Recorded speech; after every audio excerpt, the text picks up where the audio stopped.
Olá, bem-vindo ao módulo 2, unidade 3, falaremos sobre pregão presencial. O pregão presencial, ele tem o seu procedimento que se inicia na fase externa com a publicação do edital. E qual seria o conceito do edital? É o instrumento convocatório que estabelece as condições de participação na licitação, devendo conter as regras fundamentais acerca do certame. Portanto, é o documento que dá publicidade à licitação. É também conhecido como a lei interna da licitação e deve ser de conhecimento de todos aqueles que participem da licitação, como também da administração pública. A publicação do edital tem um prazo mínimo de 8 dias úteis antes da convocação para a sessão propriamente dita. Então, a convocação dos interessados, ela é efetuada da seguinte maneira: sua publicidade é no Diário Oficial da Internet, variando em relação a seus valores, se inferior a 650 mil, Diário Oficial Internet, superior a esse valor, 650 mil, Diário Oficial, Internet, jornal de grande circulação local, regional e nacional.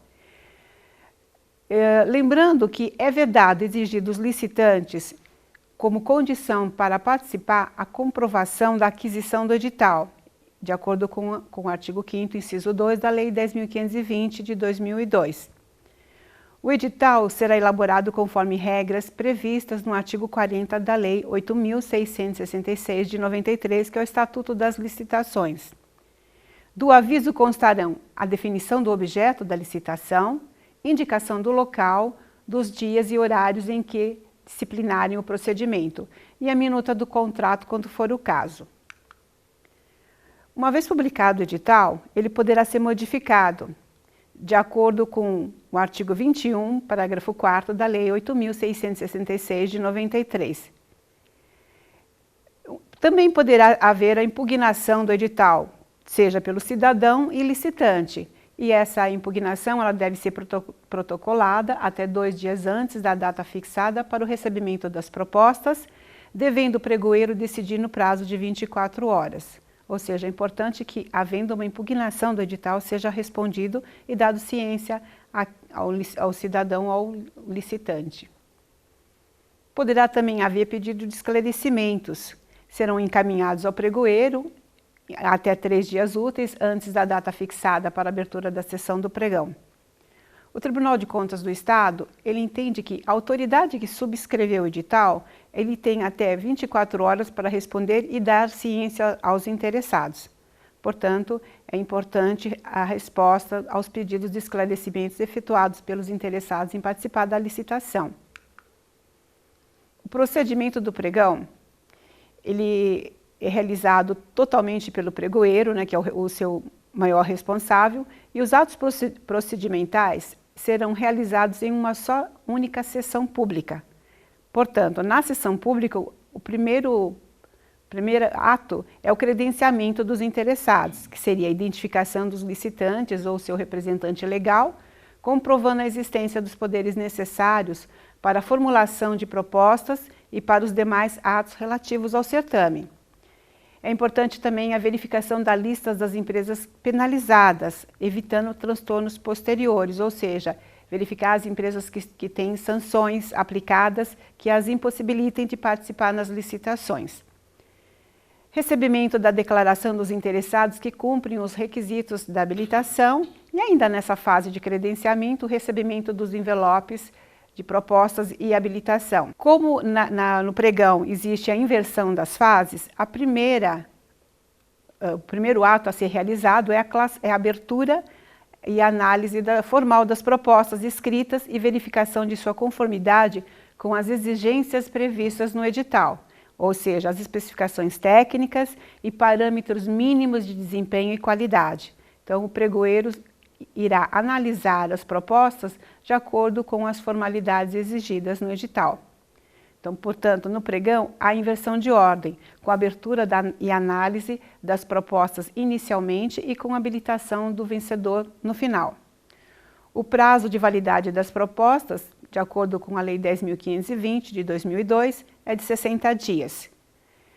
A análise do objeto ela será em conformidade da proposta com os requisitos determinados no edital, nos termos do artigo 4º, inciso 7º e 11 da Lei 10.520 de 2002. Transcorrida a fase de análise das propostas, nem todas as propostas irão para a etapa de lances. A Lei 10.520, ela seleciona 2 critérios básicos de licitantes que irão para a etapa de lances, que seria os autores da proposta escrita de menor valor e das propostas com preços até 10% superiores àquela de menor valor, poderão fazer novos lances verbais até a proclamação do vencedor. Esse é um quesito. Não havendo entre as propostas apresentadas esse requisito, a lei determina que, não havendo pelo menos 3 ofertas nesse aspecto, os autores das melhores propostas, até o máximo de 3, poderão oferecer novos lances verbais e sucessivos, quaisquer que sejam os preços oferecidos. Portanto, são 2 hipóteses de referência para a ida à etapa de lances. O tipo de julgamento determinado na lei é um único, critério de menor preço, porque se trata de bens e serviços comuns.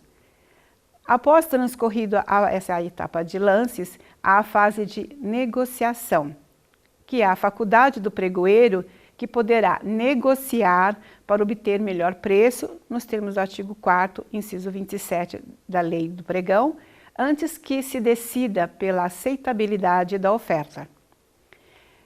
E o requisito aceitabilidade da proposta é, após o exame do objeto e valor, cabe ao pregoeiro decidir a respeito com base no valor referência que ele possui. Uma questão importante é a questão do preço inexequível, porque durante a fase de etapa de lances, a tendência é o preço abaixar e muitas vezes ele diminui muito, e isso é um fator que preocupa. Então, há julgados, né, que nos orientam qual caminho a ser seguido. Então, a eventual inexequibilidade da proposta vencedora, do processo licitatório, ela não pode ser presumida. Fato que deve ser demonstrado e justificado pela licitante. Portanto, é importante que o pregoeiro solicite uma demonstração do licitante se ele tem condições de arcar com aquele valor proposto. A doutrina nos orienta que a questão da proposta inexequível apenas adquire relevância jurídica quando colocar em risco o interesse sobre tutela do Estado. Vale dizer, se uma proposta de valor irrisório for plenamente executável por um particular, não estará em jogo dito interesse. A proposta não deverá ser excluída do certame. Então, o que nós podemos afirmar é que a desclassificação só seria cabível caso a empresa vencedora não dispusesse de condições econômicas de executar a proposta.